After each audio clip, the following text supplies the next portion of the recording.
Bonjour tout le monde, moi c'est Marie-Christine et bienvenue sur ce nouvel épisode du podcast Tricot et couture, un bas solitaire. Vous pouvez me retrouver sur Instagram avec le pseudo MCLEVQ. Sur Ravelry, c'est Tricot MCL et j'ai aussi une page Facebook qui est Tricot Design MCL. Je suis extrêmement contente d'avoir pu prendre le temps d'enregistrer ce matin un nouvel épisode. En fait, je me suis beaucoup ennuyée de ça et j'aurais vraiment aimé pouvoir enregistrer plus tôt, mais comme plusieurs personnes dans le monde, on a été frappés de plein fouet par la troisième vague de la pandémie ici. Puis, résultat de tout ça, c'est en fait, je vous épargne tous les détails, là, mais mon mari était beaucoup occupé avec le travail là, parce qu'il travaille entre autres sur l'unité COVID à l'hôpital. Donc, je me retrouvais pas mal toujours tout seul avec les deux enfants à la maison. Je veux pas me plaindre parce que je me trouve chanceuse d'avoir pu passer tout ce temps-là avec eux à la maison plutôt que d'avoir été au front, là, comme mes collègues et amis, à combattre le virus. Mais ça explique pourquoi que j'avais pas beaucoup de temps parce que les deux garçons m'ont tenue très occupée dernièrement, puis c'est bien correct ici. Mais là, les choses se sont finalement un peu tranquillisées ici.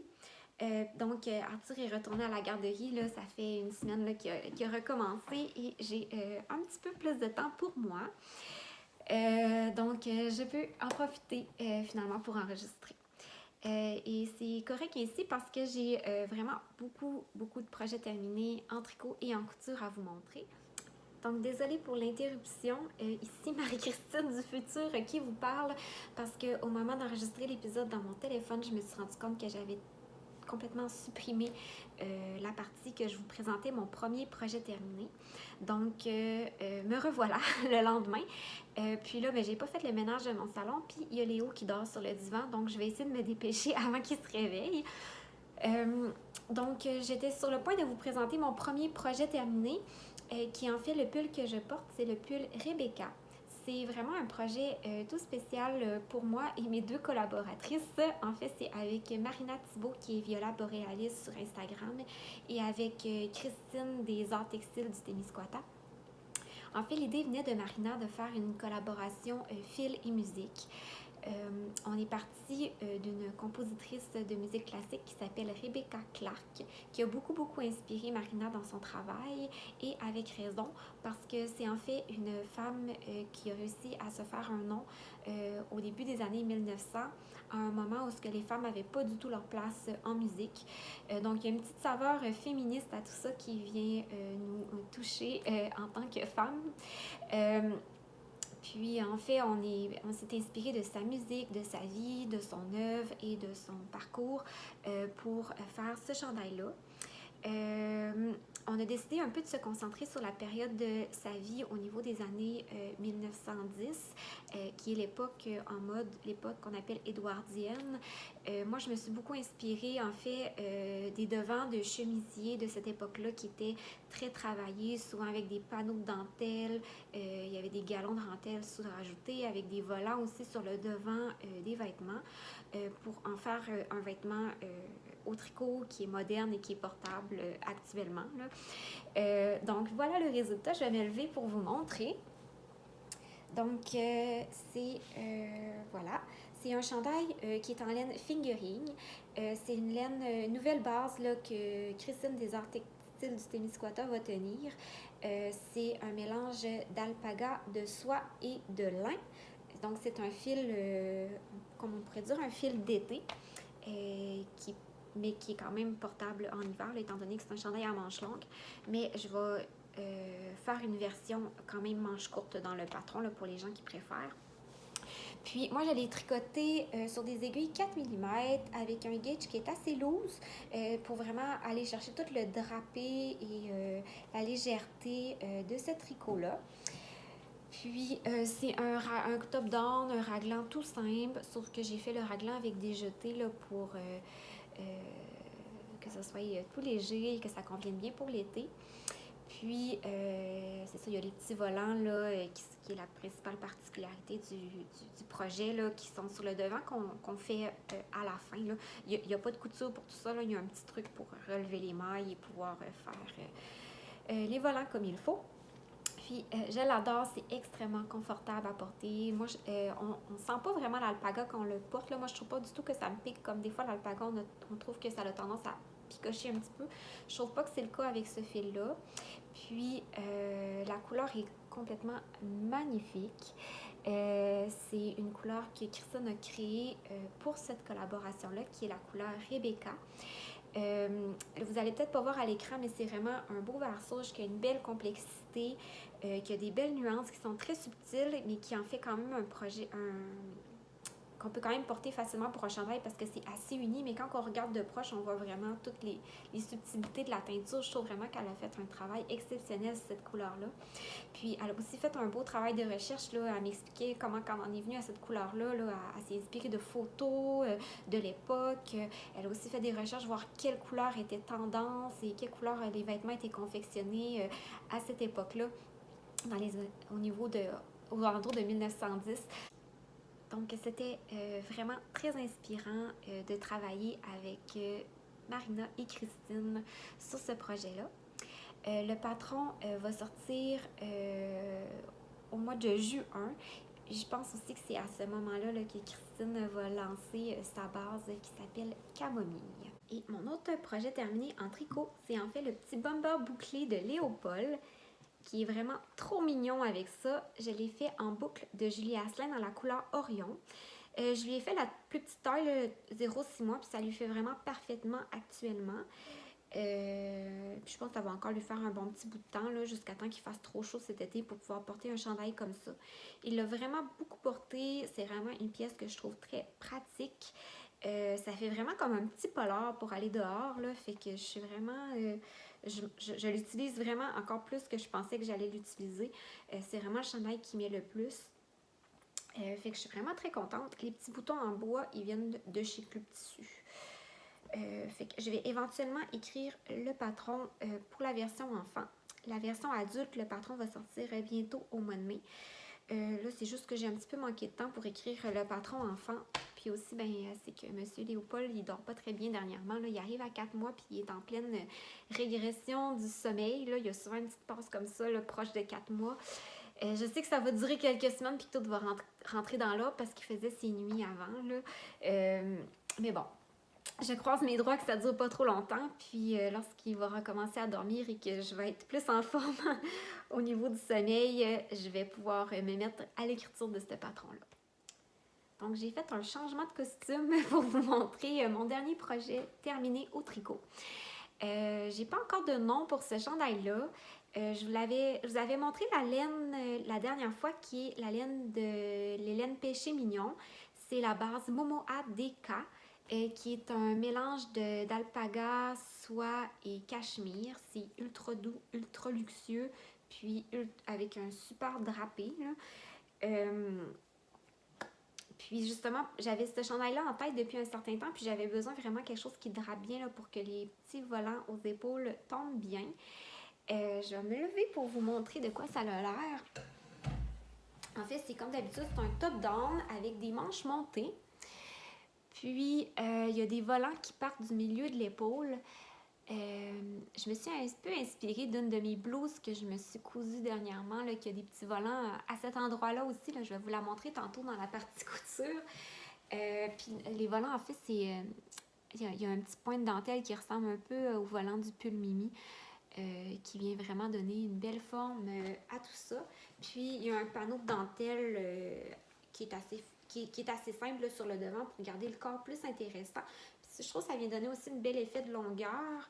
Puis avec le motif qui est un peu différent, puis les volants dans le haut, ça vient un peu comme... Je trouve que ça fait avantageux pour la silipote, là, ça met l'accent sur le haut du corps. Puis c'est des manches, c'est pas des manches énormes, là, c'est juste que c'est des manches sans diminution, avec des diminutions au poignet, puis des courtes, un dans le bas, puis dans le bas du chandail. Lui aussi, je l'ai fait la même longueur que mon pull Rebecca. Je l'ai fait assez court pour pouvoir le porter avec des pantalons qui sont taille haute. Donc, je l'adore vraiment, ce chandail-là. Je le trouve super confortable à porter.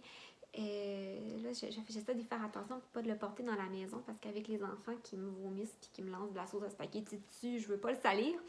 Puis c'est vraiment quelque chose de très luxueux. Puis c'est sûr que quand je vais retourner au travail cet automne, là, ça va être un de mes chandails que je vais pouvoir porter au bureau.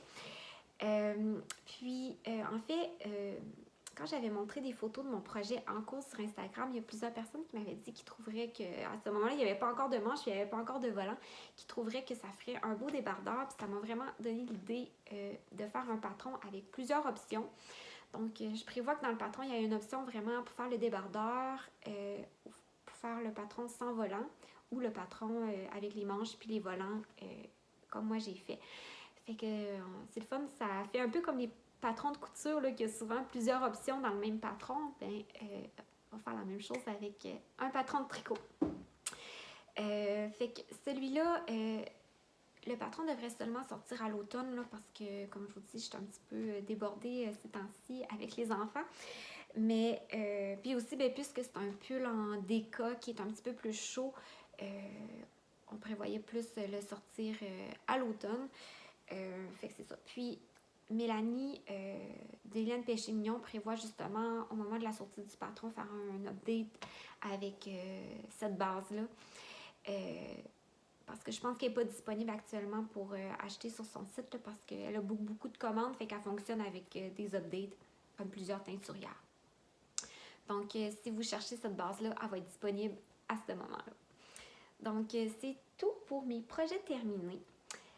Donc, désolée de l'interruption, j'ai un petit bébé qui s'est réveillé, là, il est juste à côté de moi. Ça se peut que vous l'entendez. Donc, on était rendu au projet en cours. J'en avais un que je voulais vous montrer. C'est mon caston de la fête des mères.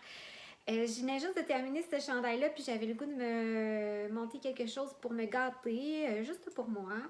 Fait que je suis allée fouiller dans ce que j'avais dans mon stash. Il y avait, je sais pas si vous vous souvenez, ça je vous l'avais déjà montré dans le podcast. Je m'étais acheté ça à la fête des mères l'année dernière. C'est la BFL Style Sock qui est nylon et BFL de l'Hélène Maillapart. C'est la couleur stylo bleu.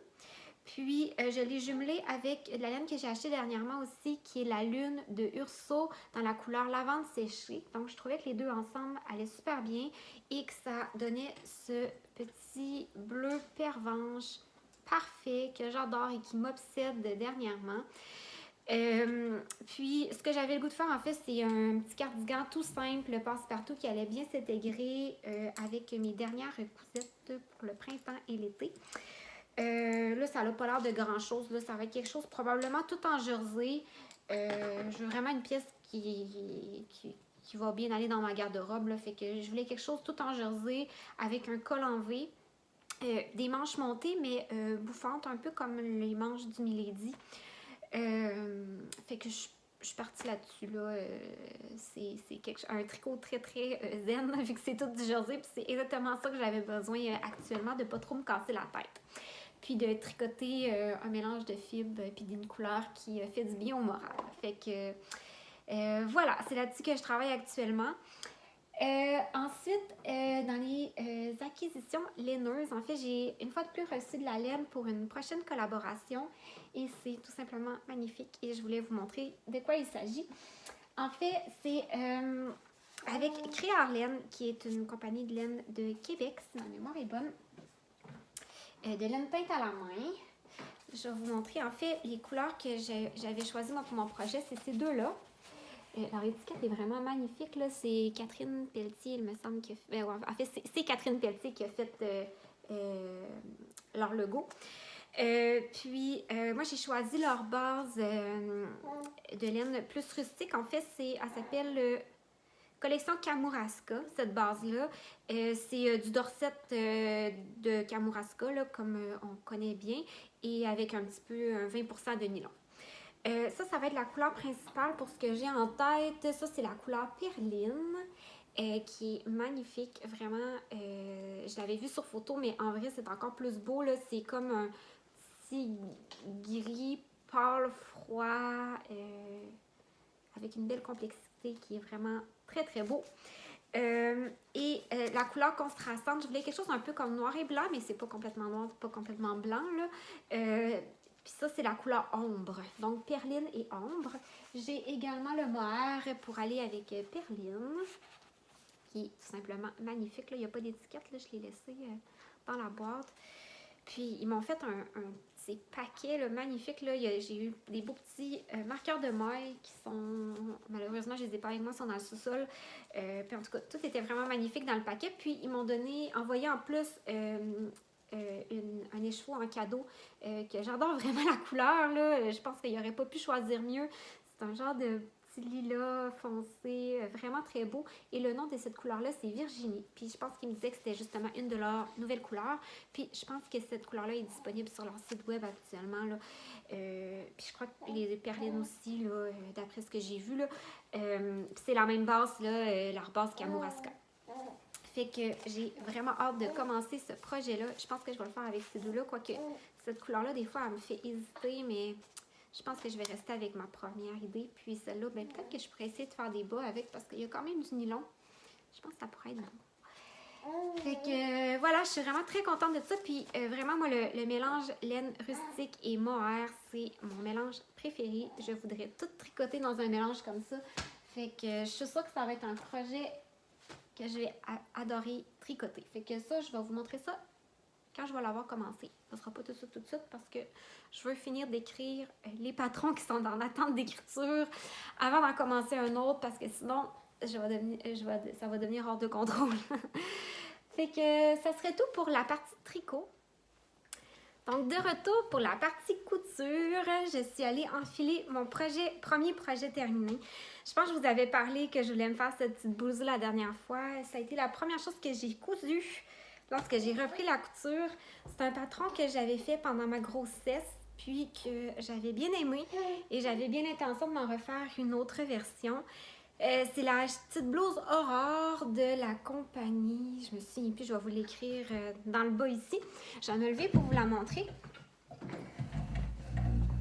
C'est vraiment... c'est ça, je vous disais que c'est la petite blouse qui a un peu inspiré mon chandail mauve là, que j'avais sur le dos tantôt que j'ai tricoté. Parce qu'il y a des petits volants là, ici, là, au milieu de l'épaule.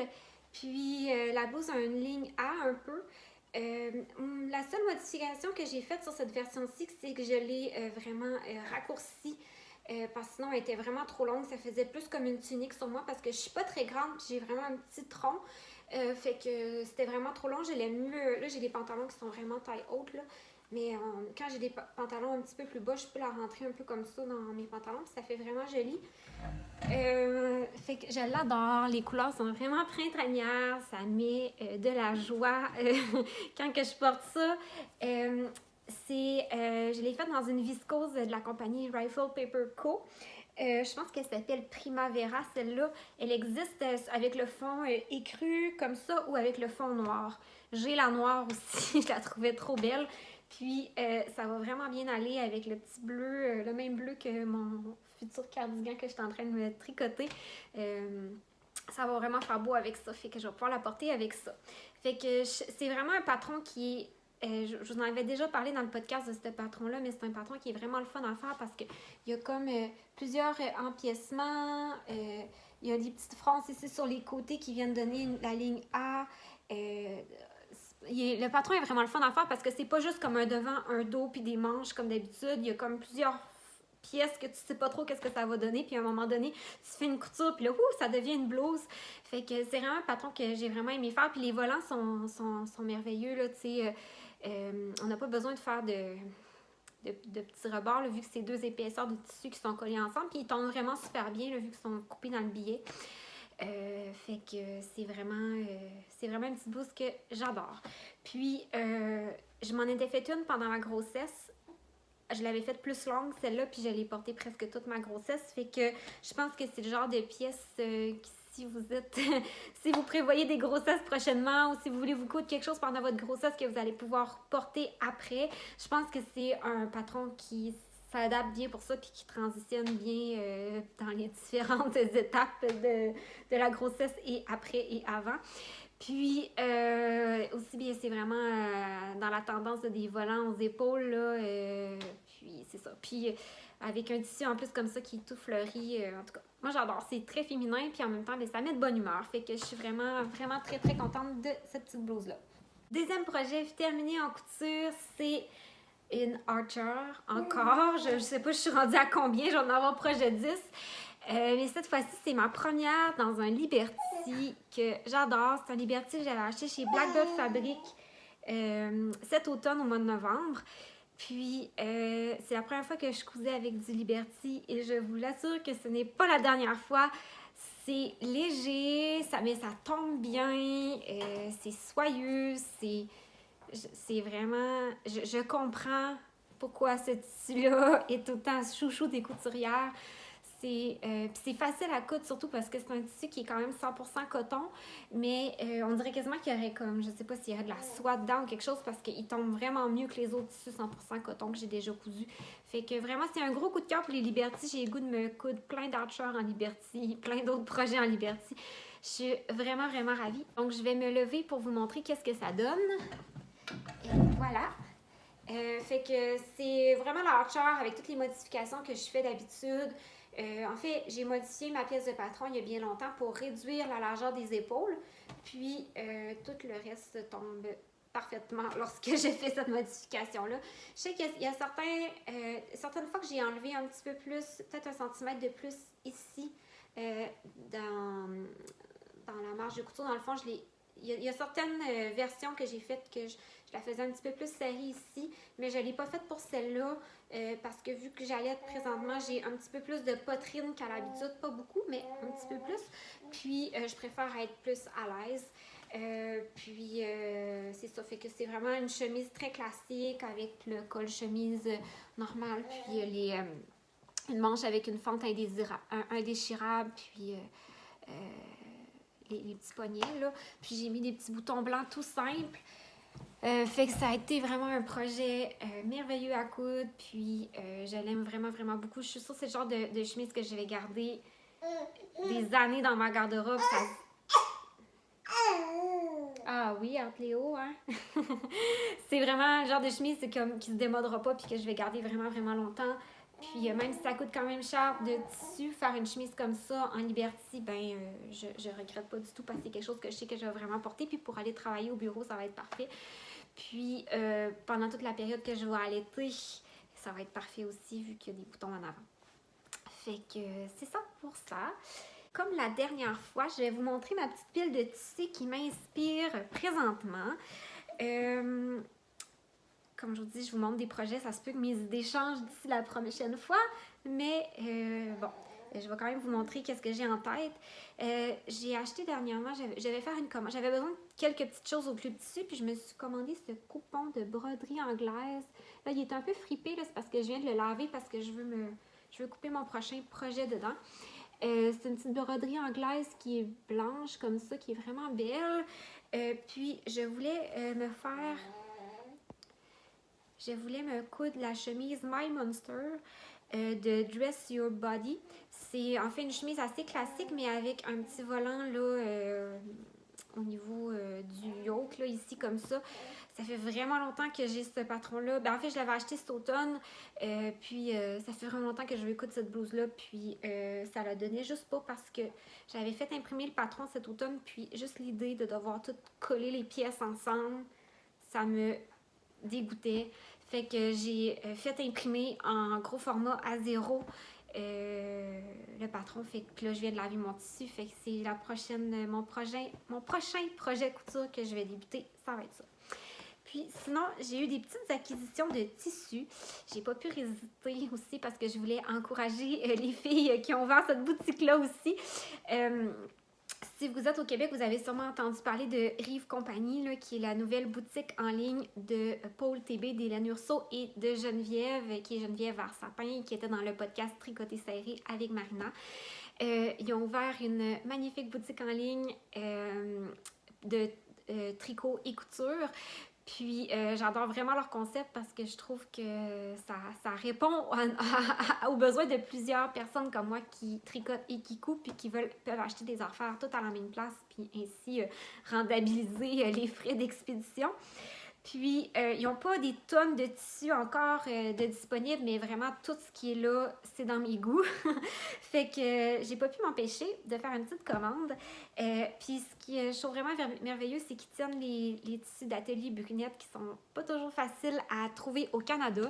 Puis, je vous dirais, là, ce tissu-là, le Granito Night, ça fait des mois que je le veux et que je le cherchais partout au Canada puis j'étais pas capable de le trouver. Fait que quand j'ai vu qu'il l'avait chez Rive, je l'ai commandé tout de suite. Parce que l'année dernière, je m'étais cousu une blouse dans ce tissu-là, mais avec le fond off-white qui est disponible justement sur leur boutique. Mais ça faisait longtemps que je voulais celui avec le fond bleu marin parce que je le trouvais vraiment beau aussi. Puis je suis vraiment contente qu'il aille. Puis ce que j'aime beaucoup, c'est qu'ils tiennent aussi les boutons qui vont avec. Fait que je me suis commandé des petits boutons dans la même couleur que ça pour me faire. Parce qu'en fait, je voudrais me faire une robe chemise avec ça. Je pense que ça serait très beau. J'ai pas de patron en tête. Je pense que ce que je vais faire, c'est que je vais juste prendre une robe chemise que j'ai du commerce dans ma garde-robe, puis je vais allonger le patron de la Archer pour me faire cette robe-là, puis peut-être juste me faire une ceinture pour l'attacher à la taille, là. Fait que c'est ça mes plans pour cette tissu-là. Fait que voilà. Puis je vais sûrement la faire manche courte parce que je trouve que c'est plus pratique pour l'été là, que d'avoir les manches longues, sinon on a un petit peu trop chaud. Puis en même temps, j'ai commandé ce lin Essex de Robert Kaufman qui est un mélange coton et lin. J'ai déjà cousu ce tissu-là dans le passé. Là. Je m'étais fait des vêtements il y a plusieurs années avec le même tissu que ça, mais dans d'autres couleurs. Puis j'avais vraiment aimé ce tissu-là. Puis, j'ai vraiment tombé en amour avec ce petit lilas-là. Fait que je l'ai commandé. Puis, ça, ce que j'aurais l'intention de me faire, c'est une autre Interland dress.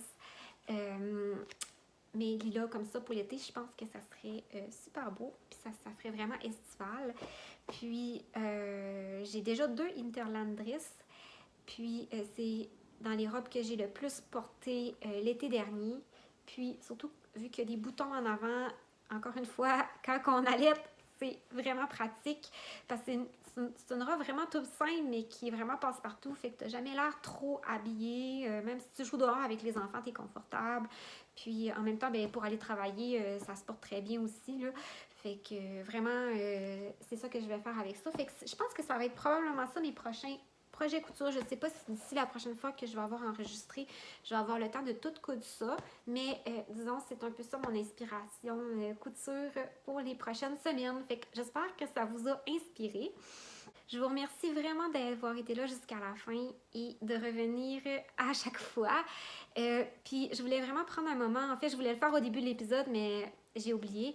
Je voulais prendre le temps de vous remercier d'être autant à me suivre parce que je me suis rendu compte dernièrement qu'on avait atteint les 4000 abonnés sur ma chaîne YouTube. Ça m'a fait un choc, on dirait, je pensais jamais me rendre à autant d'abonnés que ça. Fait que je vous dis un gros merci. Puis, j'avais comme envie de faire un épisode spécial pour souligner les 4000 abonnés. Un genre d'épisode de questions-réponses. Fait que si ça vous intéresse, je vous inviterai, si vous voulez, à m'envoyer vos questions. Vous pouvez le faire n'importe où, là, soit en commentaire de cette vidéo ou par message sur Instagram ou sur ma page Facebook, en message privé, ou même par email si vous avez mon adresse email. Envoyez-moi ça n'importe où que vous voulez. Ou même sur Ravelry aussi, vous pouvez le faire. M'envoyer vos questions sur n'importe quel sujet, tricot, couture ou ce que vous voulez. Puis, je vais les accumuler et je m'engage à, si j'en ai suffisamment, je m'engage à faire un petit épisode spécial pour répondre à vos questions. Fait que c'est ma façon un peu de vous dire merci autant que je peux, là, vu qu'on peut pas se voir et on peut pas faire plus que ça. Mais moi, j'aime bien quand les podcasts que j'écoute font ce genre d'épisode, donc je me suis dit que ça pourrait être intéressant de faire ça. Donc, je vous dis à la prochaine. Je vais attendre vos questions et prenez soin de vous. Bon printemps! Je dois vraiment être plate à entendre parler parce que Léopold s'est endormi pendant que j'enregistrais l'épisode.